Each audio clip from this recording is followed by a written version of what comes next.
From the masked assassin in Saw to America's most prolific serial killer, today we're going to take you through 10 of the world's most dangerous criminals. This 48-year-old clean-cut man with neatly combed black hair is Peter Kürten, born in 1883 in Mülheim, Germany. Although he has the appearance of an ordinary man, he hides terrible secrets behind his ordinary face. From an early age, he had been pursuing strange and deviant erotic fantasies, and after being abused and beaten by his alcoholic parents, he was forced to watch them have sex. This unhealthy childhood turned Peter into a burglar, arsonist, and zoophilic pervert, even before he reached adolescence. As time goes by, his perversions grow, and his fantasies become extremely creepy. At the time this picture was taken, the number of his victims exceeded 80 between murder attempts, rapes, cannibalism, and murderers. The one who was nicknamed the Vampire of Düsseldorf because he drank the blood of his victims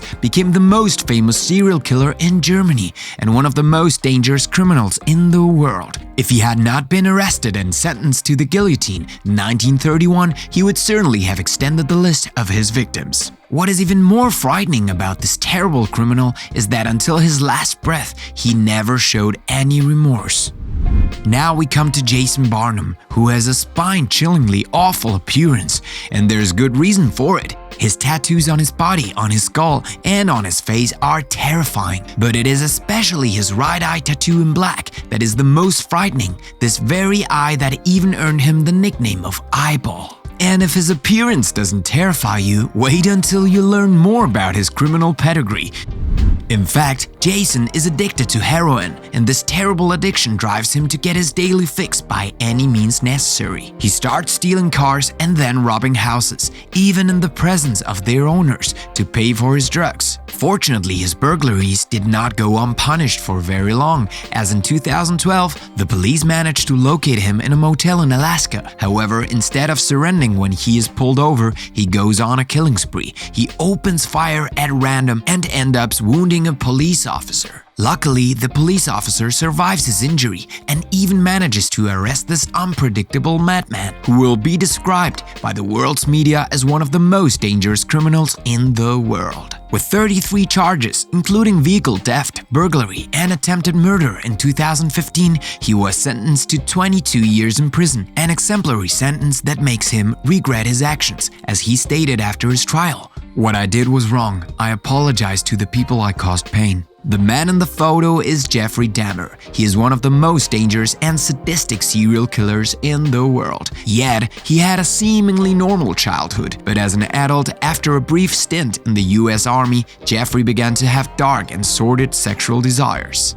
In 1978, when he was just 18 years old, he began to consume massive amounts of alcohol in an attempt to stave off these desires, which he felt were abnormal. But this uncontrollable consumption of alcohol has the opposite effect on the young man, and barely out of his teens, the drink brings out the worst in him. Jeffrey, who seems charming enough at first, becomes a ruthless predator. He begins to frequent gay bars in search of poor or marginal African-American men and lures them to his home with promises of money. Only once alone with his poor prey, he serves them a cocktail of alcohol and drugs before strangling them to death. It's terrifying, but this is only the first part of Jeffrey's macabre fantasies. Once dead, this perverted psychopath engages in all sorts of sexual acts with the corpses of his victims before dismembering them and then eating them while keeping trophies, most often skulls or genitals, as well as photos of the entire murder process. However, it was only after more than 13 years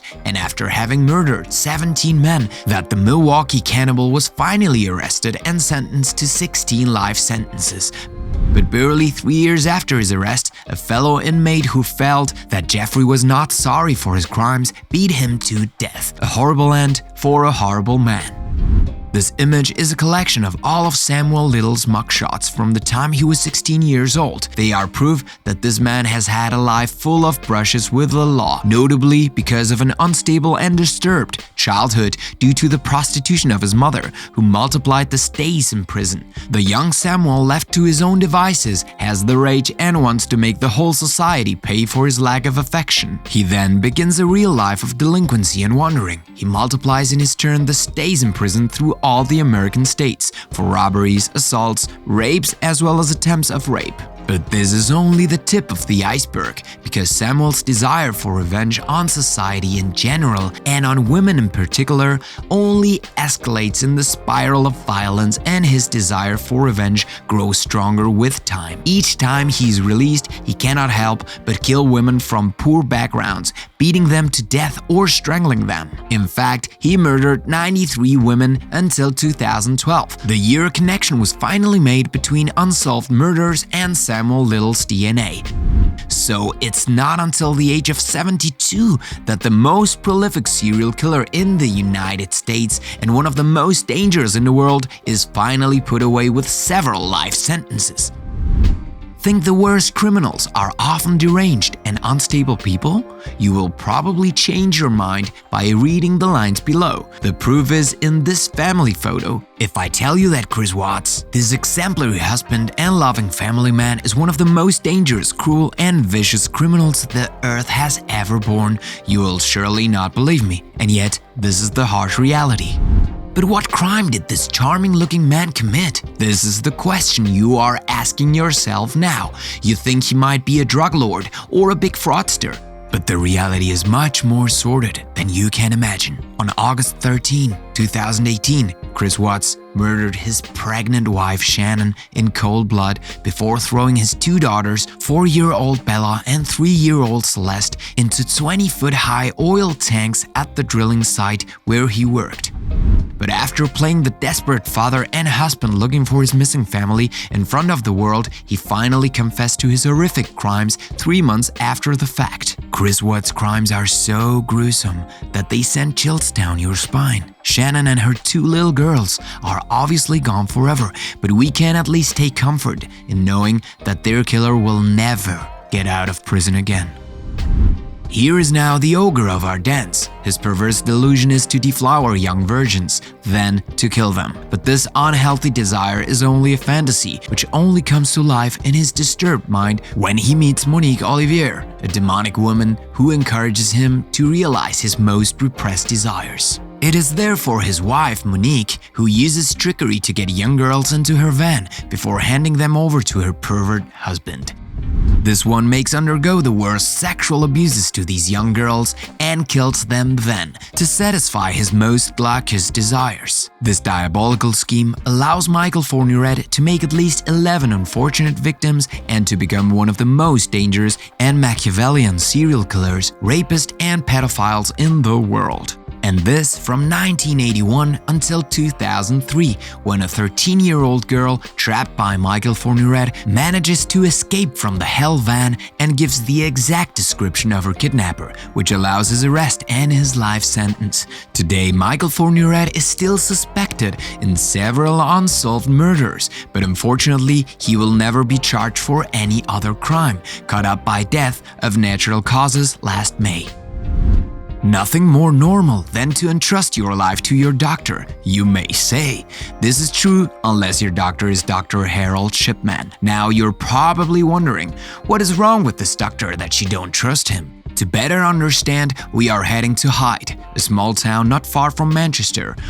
More exactly, the Donnybrook Medical Center. It is in this hospital that Harold Shipman practiced as a general practitioner from 1977 to 1998. It was also in this hospital that he deliberately injected lethal doses of morphine into 250 patients throughout his career as Dr. Death. With his phenomenal number of victims and giving his profession, which is in total contradiction with his nature as a dangerous criminal, Harold Shipman is considered one of the worst serial killers in history. Now that you understand what's wrong with this horror doctor, I think every time your doctor offers to give you a shot, you'll be terrified that he's trying to kill you. But don't panic. Fortunately, the world is not made up of murderous criminals, and Shipman's case is only an exception in the medical field, where fortunately we often deal with compassionate staff.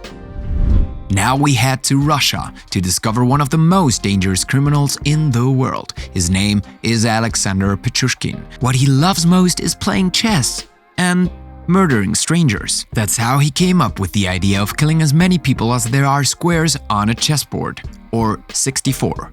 At the age of 18, he begins the realization of his perverse and macabre dream. He kills his first victim with a hammer and notes his name and the date of his execution on the first square of his chessboard. 14 years later, in 2006, he is about to realize his dream when he is finally arrested.